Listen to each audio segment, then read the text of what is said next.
Ramadan hadir lagi, menyapa jiwa yang rindu. Kususun niat di hati, tulus berpuasa kerana-Mu. Bersahur di sepertiga malam, doa mengalir penuh harap, menahan lapar dan dahaga, mendidik sabar, menguatkan tekad.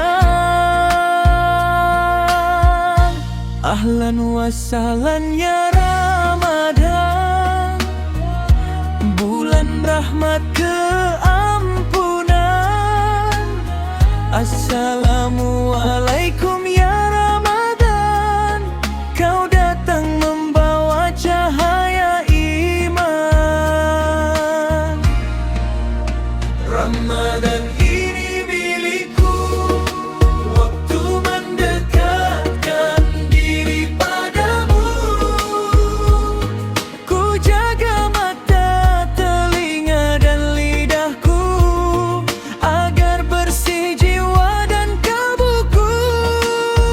Ramadan ini milikku, ku hiasi dengan amal dan doa, bertadarus menghidupkan malamku, berzakat menyucikan harta dan jiwa. Langkah perlahan ke rumahmu, beriktikaf mencari reda. Dalam sujudku merayu, ampuni dosa-dosa hamba. Ayat suci jadi peneman, mengalun tenang di dada. Setiap hela nafasku harapkan rahmat dan kasih-Mu sentiasa. Ahlan wa sahlan ya Ramadan, bulan penuh keberkatan.